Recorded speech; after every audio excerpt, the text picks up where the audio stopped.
children are right. You did the wrong thing. Now, look, Florida, I'm running this house, and I'm not going to have our kids talking to me that way. Junior, as long as you living under my roof, you ain't going to do but one thing, and that's obey. Who says I got to live under your roof? JJ! Oh, what you trying to say, Junior? I'm saying maybe I ought to leave. Oh, son, it's rough out there. You be back home before your suitcase stop rocking. Oh, man. Oh, man. That, to me, one of the most classic, most important, most impactful, most enlightening, empathetic shows ever created. Absolutely. Was Good Times. Absolutely. Absolutely. And the players, the cast of Good Times will forever be etched in our hearts. I didn't get a chance to grow up with my father, but in many ways I grew up with a father because of James Evans Sr., played by the legendary John Amos, who's here with us today. John Amos is here, ladies and gentlemen. Thank you. Thank you so much. Man, my name is Sway Calloway. I just want to say my name so I can say I said it to you, sir. Let me say it one time. Sway. I never met anybody named Sway, so I want to say it a few times. Sway, Sway, Sway, Sway. Sway Calloway. Hey! Oh, man. Pops, it's good to see you. Good to see you, son. Wow. You ain't looking for no back allowance, No, no child support. I did well. I hated that you went to work on that pipeline, and I never got a chance to see you anymore. Me too. Nobody got to see me after that pipeline. I always wondered when you left that show, Good Times. Was it to do Roots, or what? Why did you leave? No, I left because I was told my services were no longer needed. Okay. Because I had become a quote disruptive element, and they didn't. In other words, when I didn't have the diplomacy that I'd like to think I've cultivated over the last 10 or 15 years. Yeah. And being born in Newark, raised in East Orange. Jersey, stand up. Oh, my gosh. Stand up, Jersey. Oh, man. Okay? Oh, man. Sorry, And I had so- a way of voicing my differences with the script that weren't acceptable to the creative staff. I mean, the writers got tired of having their lives threatened over jokes. But what kind of discrepancies? Because we thought the truth of it was, when the show first started, we had no African American writers on the show. Okay. And some of the attitudes that they had written as per my character, and frankly for some of the other characters as well, caused me to say, we can't do this. You can't do that. And they said, what do you mean you can't do it? And they'd go on about their credits and all the rest of that. And I just look at each and every one of them and I said, well, how long have you been black? That just doesn't happen in the community. You don't think that way. We don't act that way. We don't let our children do that. So I was laying down what I thought were good rules to make the show stronger and better. They didn't agree with me. And after a few confrontations, not physical confrontations initially, though I did offer to go if they want to go that way, you know. Jersey. Jersey. Newark boys, man, I tell you. Hey, we get it settled, though. Okay. I was younger and stronger at that time than now. Yeah.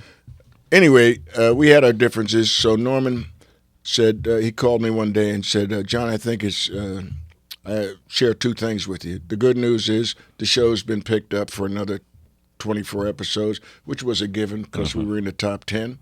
And the bad news is you won't be with us.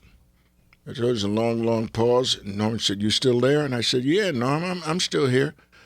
But I wasn't still there. I wasn't no longer with the show. So in time, everything smoothed out, and I got other jobs. I thought everybody was saying, man, that's the end of your career. And I said, well, it's in my career anyway. If I got to do something I don't like to do, I don't want to do it.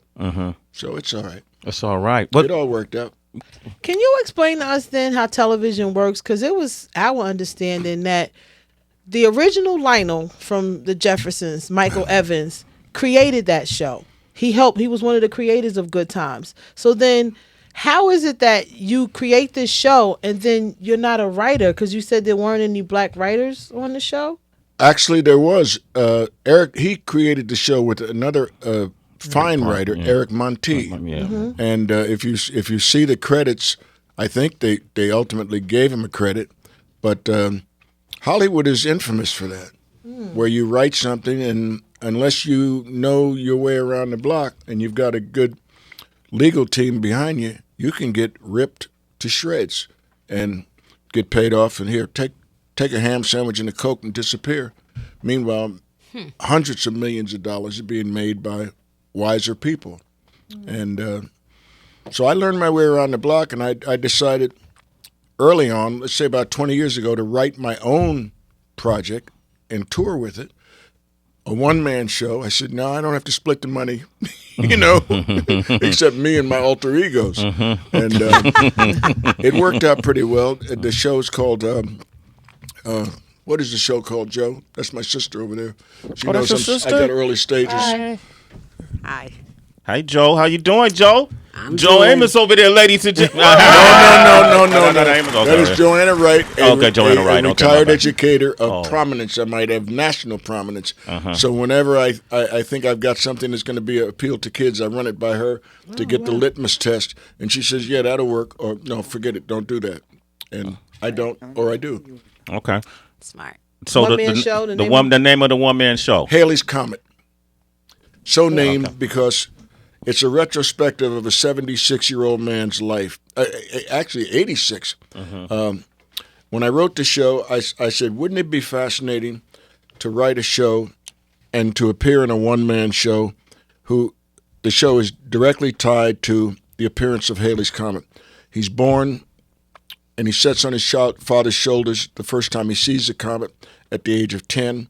76 years later, he's now 86, about to make his way up to a mountaintop where he first viewed the comet on his dad's shoulders years ago. So the show is really a retrospective of his life, the children he's had, the three sons he's lost in various world conflicts, including Korea, Vietnam, and the Second World War. And I become each of those sons during those conflicts, but he also addresses all the issues that have become commonplace now for us in this.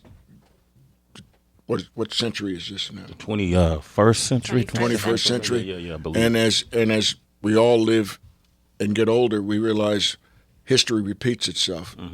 So we're seeing a lot of the same things that this old man in fiction and that I, as a real human being, have witnessed since my birth, happening again.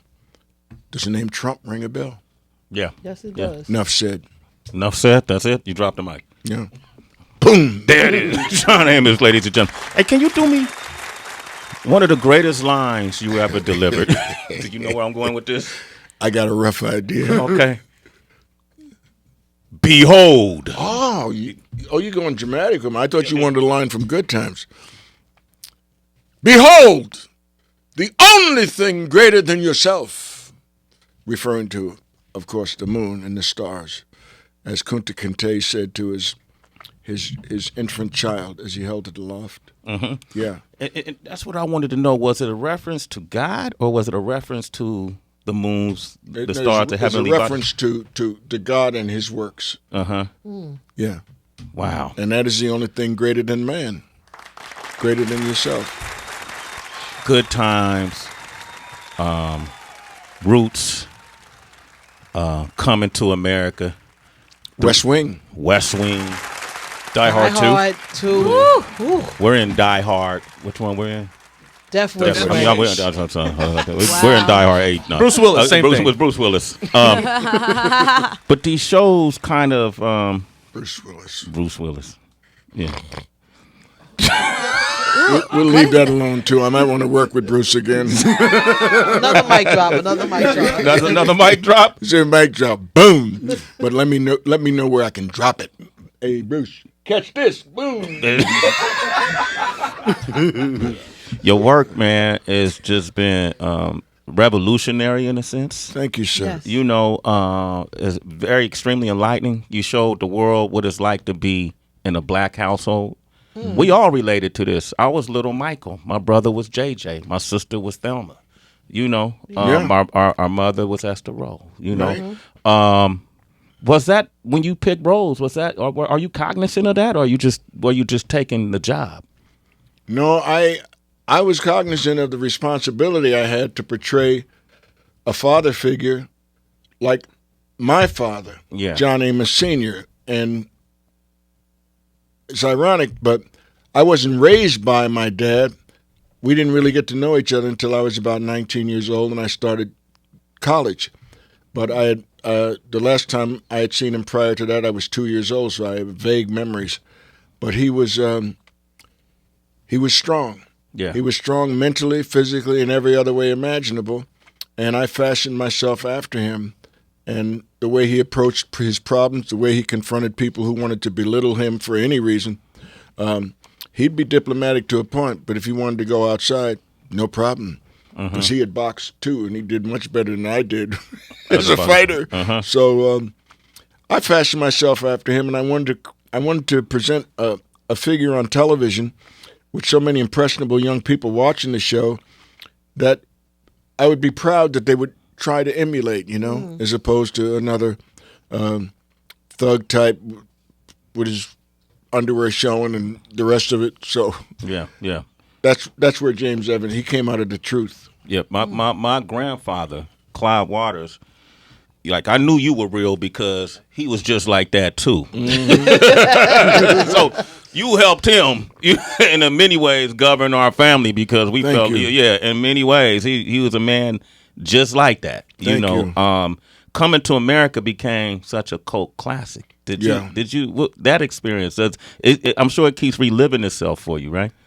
Well, they're talking about the sequel. Yeah. They're talking about Coming to America too, and I'm hopeful that I'll get a chance to work with, for my money, one of the great comedic icons of our generation, maybe of all time, with Eddie Murphy.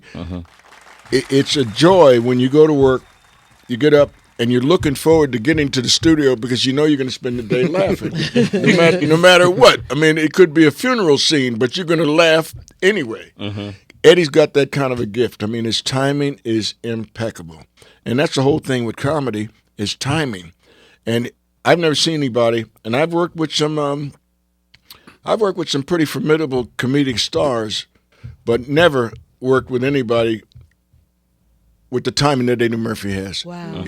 The word genius is thrown around so much it has no meaning anymore for my money, but he is a true comedic genius. And I'm just hopeful that I get a chance to work with him again in anything. I'd do a Yellow Pages commercial with him if he asked.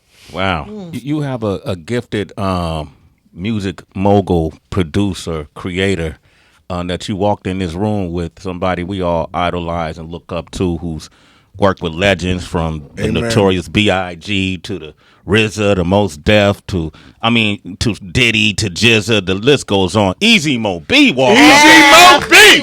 Mo B got That's beats, right. baby. Mo B got beats. Mo B got beats. Hey, Mo B got beats. Hey. Yeah, I'm hanging out with them. We going somewhere here after this. I ain't trying to This is John's show. You know I what understand, but what's this connection though, man?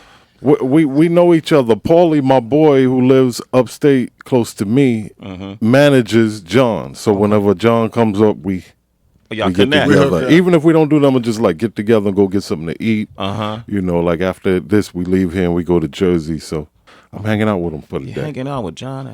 That's I'm good. hanging out with Easy Mo B. That's Yeah, what I'm hey, talking John. Wait, Hey. you know I'll never ever diss you. It's just I want this. This is his show. This is Understood. Understood. I just came in the corner. I'm the man sitting next to the man today. Oh man, I got you on camera. It's cool. You know what He I ain't mean? driving Easy. Look for the check. But of all of the shows that you could have came and got on, John, it's so important for you to do Sway's show and to be I'm here feeling with, that. with Heather B. I'm This is feeling a that. very, very important show. Thank you. So it's one of the most important places you could have been this morning And to be with you, with Sway that doubles the pleasure, Yeah. doubles the fun, brother. on wow, Shade man. 45, no doubt. I'm trying to hang Thank out you. with y'all next time John comes to town, man. I'm can do that. I'm tagging along, brother. So what made you write a children's book? So what's the name of the book? The Sway had the book World over Without there. Color. World Well, Without let's Color. face it. I mean, our planet, or at least the United States, is being confronted with racial divisiveness, the likes of which we haven't seen since the 40s, maybe. I mean, and another generation coming along, not knowing the history of our country and not knowing